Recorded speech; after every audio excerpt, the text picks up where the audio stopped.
Hey there, I'm Sean, Associate Certified Entomologist here with Command Pest Control, and you're watching this video because you are now signed up to have a fumigation done on your property. In this video, we're going to go over exactly what you need to do to prep your home for a fumigation to make sure everything goes efficiently and smoothly. Let's get started.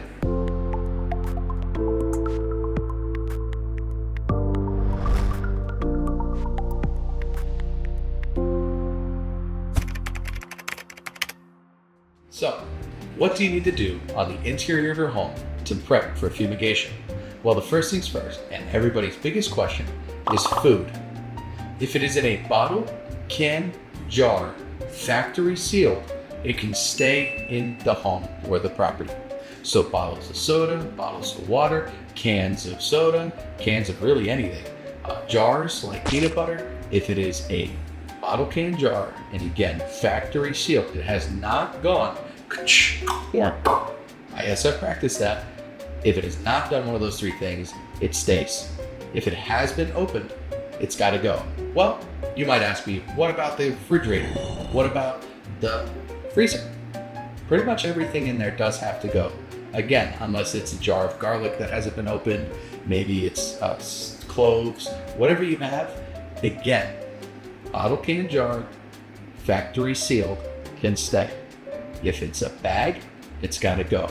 If it's a box, it's got to go. If it's been opened, it's got to go. Your seasonings, the oils, everything that you decide that you cook with, it all has to come out from the property for the fumigation to go.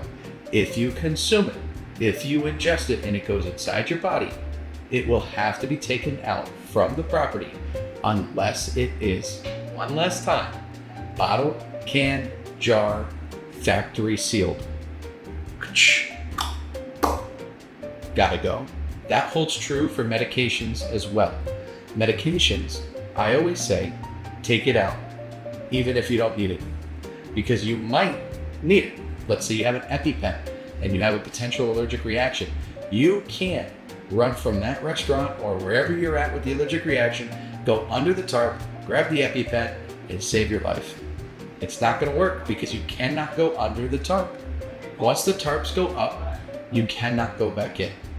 So, if it is of medical importance, make sure to take it out. If it's basic medication, just take it out in general. When in doubt, take it out. That's the big things that you need to focus on when it comes to things that you ingest. Now, if it's topical, like makeups, lotions, creams, those things do not have to come out from under the tarp. They are not ingestibles. They are simply topicals. You do not have to take those type of things out unless you directly ingest it or consume it. That being said, baby mattresses, they're kind of made of plastic because you don't want to have messes soak into, let's say, cloth. So the plastic will actually trap a lot of the gas in there. So baby mattresses do have to come out, and so do any kind of plastic that'll trap the gas in. So if you have plastic over your couch, plastic wrapped around your refrigerator, trust me, it sounds weird to some of you, it's normal practice for others. Just make sure at the very least that that plastic is pulled up so it doesn't trap any gas in there. Now, once you have all the plastics gone, you have the baby mattresses out, your AC will be turned off during the fumigation. It should be turned back on post-fumigation. Speak with your fumigation crew about that. Electricity needs to be on within the house. Water needs to be on within the house. But overall, if you have a pilot light, let's say something that has fire, those have to be completely taken out, turned off, or what have you, disabled, whatever you call it. You cannot have the open flame under the tarp because the gas that we use is not necessarily flammable. But let's say, God forbid, you had a propane tank or anything like that, or a natural gas hookup on the house that you forgot to disconnect. Now we have an open flame, now we have a problem. Make sure the gas is off as well, because any gas, let's say you have a gas stove, you have to have that shut off. You have to have all of that disconnected best you can. We say get the company to come out. Make sure you call them a couple weeks in advance so you can schedule that company to come out and shut the gas off a day or two before. Now, if you have hot water heaters running off of gas, I would recommend do the day before if possible and get your showers in early and then take a shower when you get to your Airbnb, hotel, or whatever residence you are heading to, so that you don't have to take a cold shower. Just a little pro tip of mine. So overall, that's a quick overview of what you need to do to prep your house on the interior side for a fumigation. For the exterior of your home, let's start with prepping the awnings and the shutters.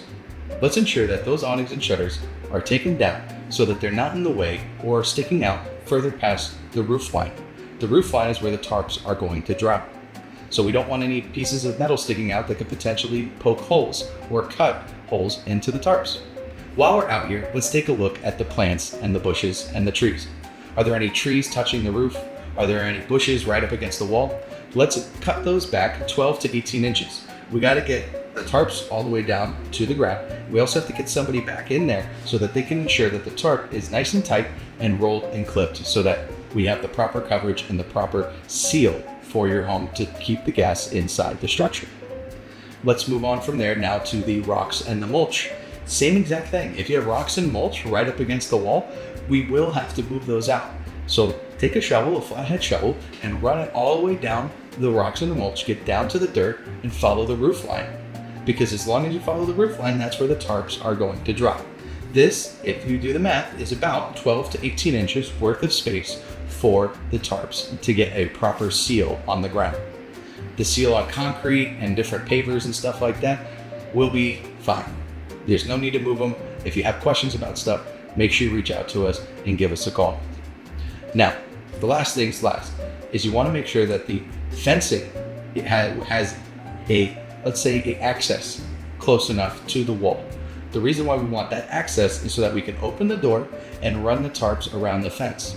If the fence is 15 feet off of the wall before there's an access point, it's not really viable for us to run the tarps 15 feet this way to bring it back. We're putting a lot of pressure on those tarps. The tarps could rip, cause a hole. And again, we don't want any holes in the tarp because just like a balloon, you give the helium a way out from the balloon, it's gonna leak out, so will this gas.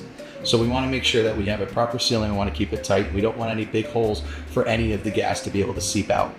So if there is access close enough to the structure, if you have questions, give us a call. I know I keep saying that, but that's the best way to do it. Keep constant communication. But within 5 feet or so of the wall, should be good to go. We should be able to wrap right around it, nice and easy, run down the wall and run the tarps and keep it nice and tight. If there isn't an access, we might have to take off a couple of the panels just so that we can get the tarps nice and easy so we can keep that seal really good. And on the very, very, very rare occasion, there'll be a fence and you'll have about an inch or two between the wall and the fence post. Sometimes you could work around those, but if you have that situation and the rare occasion that that does come up, give us a call and make sure that that is a viable option beforehand, not while the guys are on site. Because once we're on site, we're just gonna have to do all the work and make it work the best we can. The best thing to do is to prep to make sure all this goes efficiently and smoothly. Lastly, let's not forget about the exterior lights. If there's any lights that technically get really hot or heated overnight because you leave them on, you know, that's where those flies come on. It's great to have those street lamps or those night lights out front, front porch lights, but those can get too hot and melt the tarps.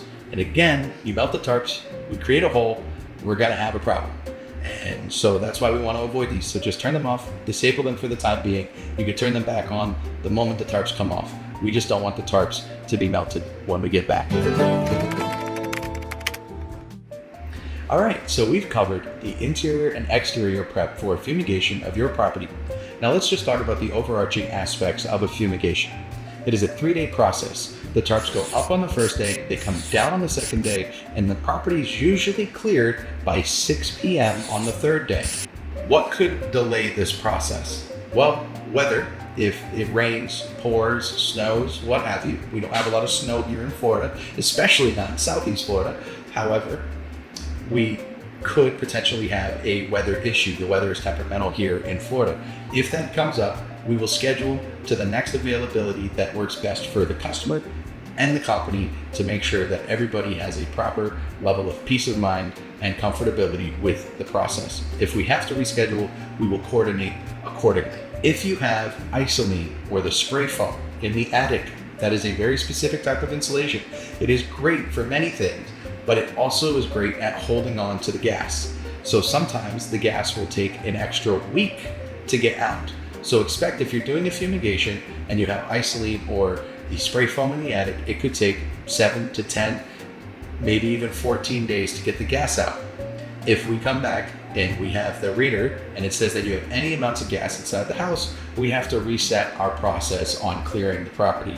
That's why it becomes such a headache and can become problematic. So if you're taking a couple week vacation and you have spray foam in the attic, might as well throw some tarps up over the house and fumigate it for termites if you have them, or whatever other target pest you have in the meantime. So while you're out of town, you'll get it nice and handled, and you can almost guarantee that you're going to be back nice and easy when you get back from your vacation.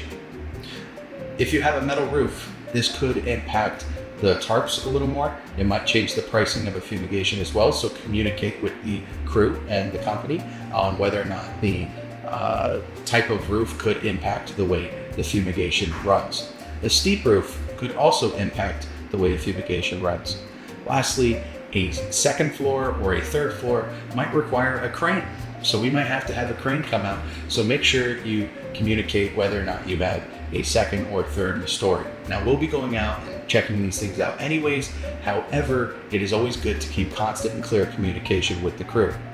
One other thing, gutters. If your gutters have French drains that go all the way out to the street underground, those will have to be capped off. That gives the gas an easy way to get right out and go right out of the property, and it's not really going to make the termites work, or the termite treatment work. You're going to have termites afterwards because the gas is going to seep out just as quickly as it gets pumped in.